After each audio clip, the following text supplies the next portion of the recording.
Le marché reprend du poil de la bête et Arthur Hayes, l'ancien patron de BitMEX, nous dit que c'est la dernière fois que l'on verra le Bitcoin à moins de 100 000 $. Alors ça fait des semaines qu'on consolide à plat, ça fait des semaines qu'on consolide même vers le bas. On est allé jusqu'à toucher les 74 300 et quelques dollars. On a bien cru qu'on allait partir, qu'on allait retourner en bear market. Spoiler, on n'est pas encore totalement tiré d'affaire, même si on en prend le chemin. Aujourd'hui, Bitcoin prend plus de 4% et reprend également les 88 000 $. Alors est-ce qu'on peut parler de retour de la hausse pour autant? C'est ce qu'on va voir dans cette vidéo. Il en est un qui continue d'avancer sans trop se poser de questions. Il s'agit de Michael Saylor. Il vient tout juste d'ajouter 6556 Bitcoin au bac de stratégie, portant le total à 538 200 bitcoins, soit environ 46 milliards de dollars. Et ce qu'on peut dire, c'est que depuis le Liberation Day, l'effet des annonces de Trump sur les droits de douane s'estompe petit à petit. On a la Chine qui a riposté, qui a menacé les États-Unis. De l'autre côté, les États-Unis qui se disent ouverts à des discussions, mais qui ne feront pas vraiment d'efforts. Puis la Chine qui reprend les discussions. Bref, on est dans un combat de coqs sans fin.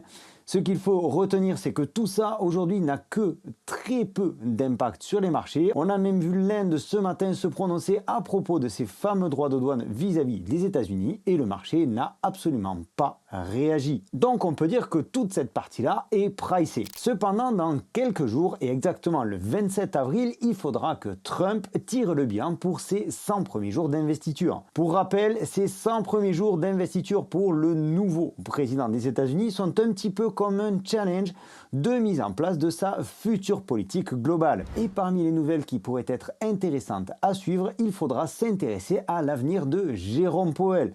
Jérôme Powell qui est actuel président de la Fed et sur lequel Trump met une pression énorme pour baisser les taux d'intérêt. La récente hausse du marché crypto peut s'expliquer d'un côté par la baisse du dollar et de l'autre côté par la hausse de la masse monétaire, mais aussi par la position de la Chine qui menace d'imprimer du yen pour contrer les droits de douane des États-Unis. Parce que si la Chine imprime du yen à outrance pour rester compétitive sur le marché international, forcément la masse monétaire va augmenter.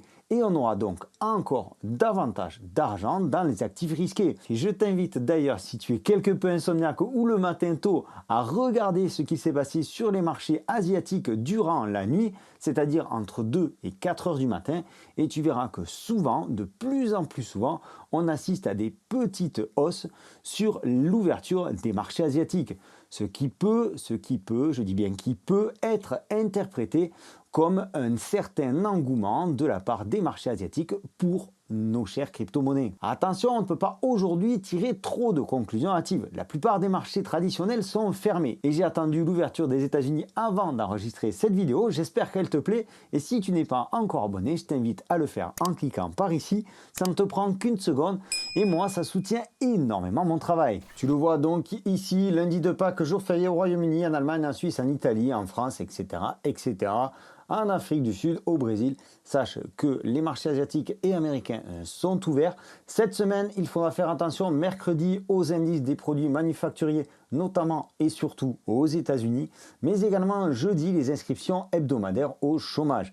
On n'a pas de grosse actualité pour cette semaine, rien qui pourrait faire sensiblement bouger les marchés. Alors j'ai envie de te dire encore patience. De la patience, on en a eu depuis l'arrivée de Trump et il nous en faudra peut-être encore un petit peu avant de revenir fortement sur les marchés. On ira voir dans un instant que graphiquement ça sent bon, ça sent même très bon, mais il reste encore quelques obstacles à franchir. On commence déjà à nous bombarder de retour de la hausse, ça va finir par exploser, oui je suis d'accord, mais une fois de plus, prudence et patience. Si on fait un tour du côté de l'indice Fear and Greed Index, donc indice de peur et de cupidité, on voit qu'il est à 39. Au moment où j'enregistre cette vidéo, il a été mis à jour il y a 9 heures, donc peut-être avant la hausse qu'on est en train de connaître. Maintenant, quand je regarde ici, que je dézoome et que je passe sur une unité de temps annuelle, on voit quand même que le Fear and Greed Index est relativement bas. On voit que cette peur est encore bien présente. Et c'est peut-être pas tout à fait une peur, c'est peut-être plutôt de l'appréhension. C'est tout à fait normal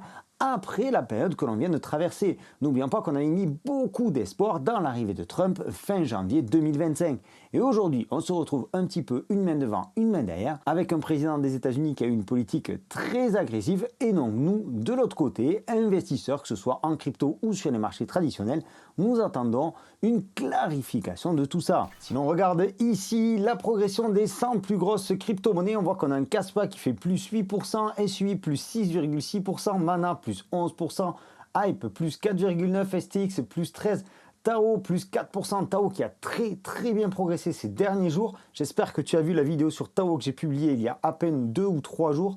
Si ce n'est pas le cas, je t'invite à aller y jeter un œil. On a Raydium qui a pris 8%, le BGB de BitGet plus 2%, le Jupiter plus quasiment 4%. Alors quand j'entends que je lis déjà un certain créateur de contenu qui nous parle d'alt season, je suis désolé, mais pour le coup, il va falloir là aussi être quelque peu patient. Certes, on a des cryptos, on a des altcoins qui font une grosse progression, mais regarde l'indice de l'alt season, on est à 20, on est en pleine Bitcoin season. Il convient donc d'être relativement prudent. Et là, tu vas me dire, oui, mais Sylvain, il faut se positionner avant tout le monde, avant que ça pump. Est-ce qu'on est sûr aujourd'hui à 100% que le marché va repartir demain ou après-demain ? Comme je te le disais, il reste encore quelques obstacles. Et en ce sens, j'attire ton attention sur le retour de ce que l'on appelle la hype, le retour du FOMO. Le marché crypto reste complètement dégène, particulièrement dégène.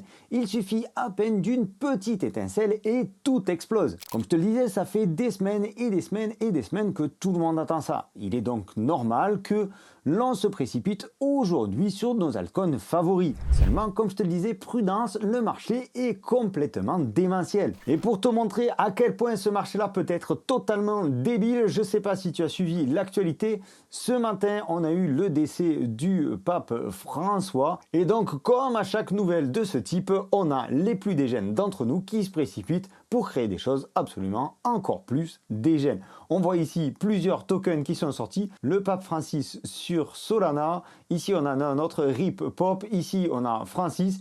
Et je pense que quand on va venir ici faire une petite recherche, on voit qu'on a beaucoup de tokens sur le pape François, le pape Francis, qui ont totalement explosé. Donc des tokens qui sont relativement nouveaux pour certains et des tokens qui étaient déjà là depuis quelques temps. Quand je te le dis que ce marché-là est totalement ingérable, totalement dégène, et qu'il faut parfois prendre du recul et être prudent, je pense que là, tu as l'un des parfaits exemples de ce que le marché peut nous offrir en matière de choses complètement irréaliste. Alors quand je parle de patience et quand je parle de prudence, je t'avoue qu'on peut tout de même se repositionner sur certaines cryptos. Et si tu me suis, tu as déjà dû le faire depuis quelques temps sur certaines cryptos hyper ciblées.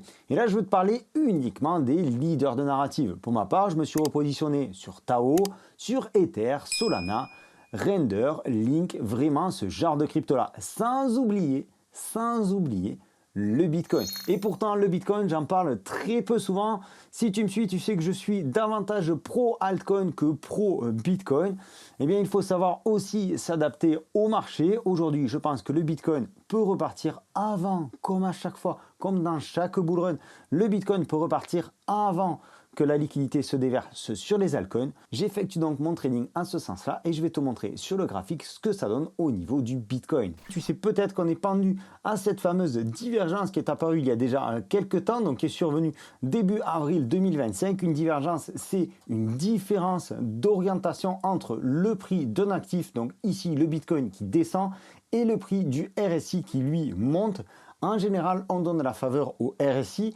Une divergence, lorsqu'elle est validée, et c'est en train d'être le cas, nous indique un retournement de tendance. Un retournement de tendance qui est en train de se confirmer ici par cette cassure sur le RSI. Donc tu vois cette ligne verte sur laquelle on est venu buter plusieurs fois et qui là tente à casser. Il faudra absolument attendre la confirmation en clôture journalière de cette cassure avant de rentrer fortement en position sur le marché des cryptos, avant de rentrer fortement en position sur le Bitcoin. On voit également qu'on a ici une résistance qui correspond au plus bas du mois de janvier 2025, mais également au plus haut du mois de mars 2025 ici et de début avril 2025.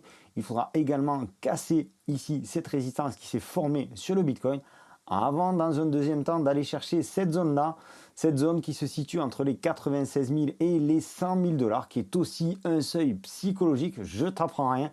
Lorsqu'on approche un chiffre rond, en général, le Bitcoin a un petit peu tendance à marquer le pas. ça pourrait être le cas. Il faudra voir à ce moment-là quelle force il a pour franchir cette résistance-là. Si jamais c'est le cas, alors on irait chercher les plus hauts du mois de janvier et des mois de décembre 2024. On se retrouverait donc ici aux alentours des 107-108 000 dollars. Mais pour l'instant, je préfère être prudent, comme je te le disais, ce qui ne m'a pas empêché de prendre certaines positions, mais je préfère être prudent, on ne sait jamais, tant qu'on n'a pas franchi donc en clôture cette résistance-là et qu'on n'est pas passé au-dessus ici des 87, 88 000, voire même 89 000 dollars. Je reste relativement prudent. Une fois que ce sera le cas, je pense que je reviendrai assez fortement exposé sur le marché des cryptos et sur le Bitcoin. Voilà, j'espère que cette mise à jour, ce point de situation sur le marché crypto dans son ensemble aujourd'hui t'aura apporté de nouveaux éléments. Il convient, comme à chaque fois, d'analyser ce qui se passe un petit peu sur la scène politico-économique internationale. Aujourd'hui, de ce côté-là, les signaux semblent plutôt verts. On a un retour de la liquidité, on a une situation qui se détend sur ces fameux droits de douane. Trump approche la fin de ces 100 jours où il a mis le maximum d'énergie pour mettre en place sa politique globale. Et tout cela, le marché apprécie de retrouver une direction qui est plutôt claire, même si ce n'est pas forcément le cas sur les marchés traditionnels. Et ça se retrouve graphiquement, comme à chaque fois, on a une liaison entre les deux. Je te souhaite une excellente continuation. Je te donne rendez-vous dans une prochaine vidéo. Si tu as aimé ce contenu, fais-le moi savoir en lâchant un pouce. Tu peux également poser un commentaire, ça me fera plaisir de le lire. Je te souhaite une excellente continuation et je te dis à très bientôt. Ciao!